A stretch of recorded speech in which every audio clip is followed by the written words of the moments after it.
Hey there, Roadies, it's Roman Rich. Thanks for joining me. Behind me, I have a special look at Bob Waldmire's Route 66 bus located in Pontiac, Illinois at the Route 66 Museum. Let's talk with John about what makes this bus so special. So John, you're the curator here at the Route 66 Museum in Illinois, correct? That's correct, yes. Okay. Can you tell us all the great information you have to tell us about Bob's treasured bus right here? Well, Bob lived in this. Well, Bob was a hippie artist on Route 66. He started out on the road, actually in 1972, going to college towns, doing artwork, selling his artwork. Got really good at doing bird's eye view of towns, and merchants loved it because if you put their name on their buildings, they could incorporate that. But they'd buy it and put it in calendars or business cards. Having grown up on Route 66 down in Springfield, his mom and dad started the Cozy Dog.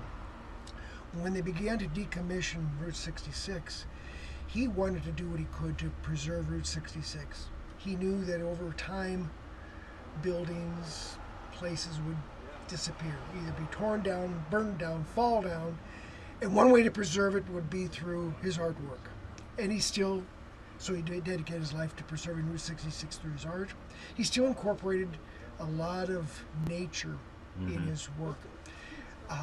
Started out in a Volkswagen Rabbit, and then in the late 80s got the Volkswagen van, and a couple years later got this.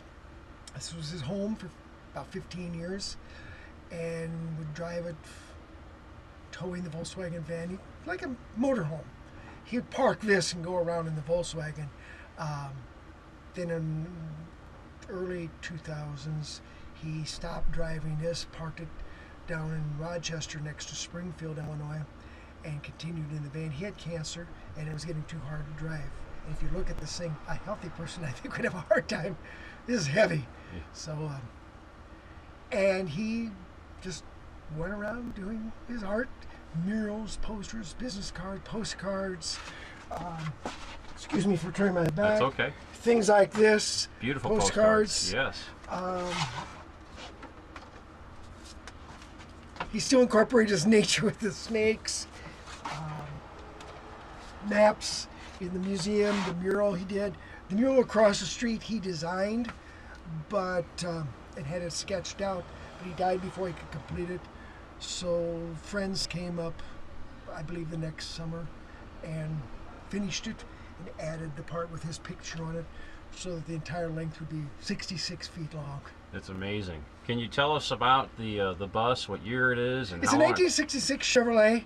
He bought it in Grants, New Mexico. He saw a school who traded it in, and he had an idea that he could convert this into a mobile home, and he brought it back to Illinois and began to work on it.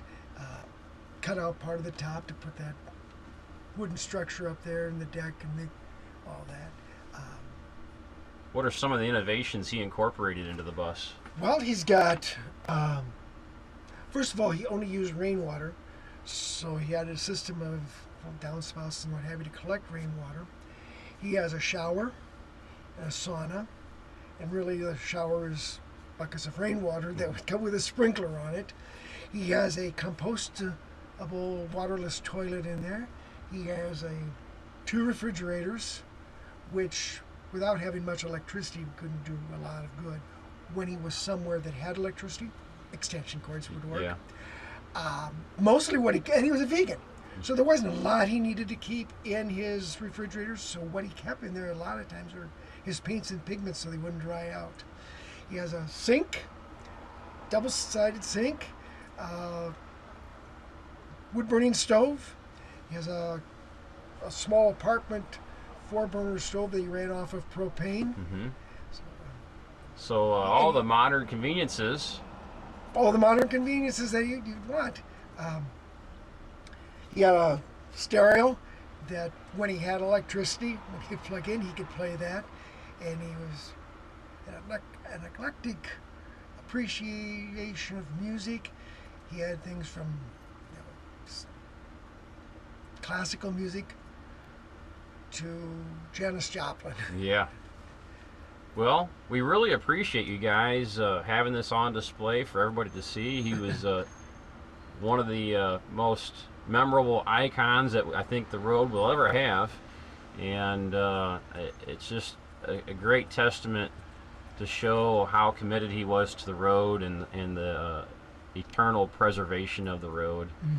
And we greatly appreciate you guys having it here on display, and everybody's donation of time that all the volunteers have to put forth to make this happen. Well, it's really worth it with all the people that come through here.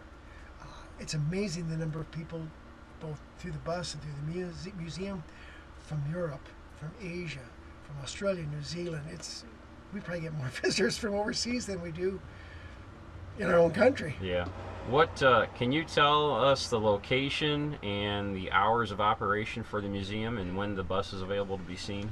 The museum, its summer hours are and that's from the 1st of April to the 1st of November. We're open from 9 in the morning every day to 5 o'clock every day. In the winter, our hours, that would be November through March, would be 10 to 4. All right, John, thanks for joining You're us. welcome. I appreciate it. Yep. Thanks, John, for that special presentation of Bob Waldmire's bus. I hope you all understand that Bob Waldmire was instrumental in helping to preserve Route 66 and promote it. He'll truly be remembered as one of the best and greatest icons of Route 66 of all time. Thanks for joining me. I'm Roman Rich. As always, go your own way, and I'll see you down the road.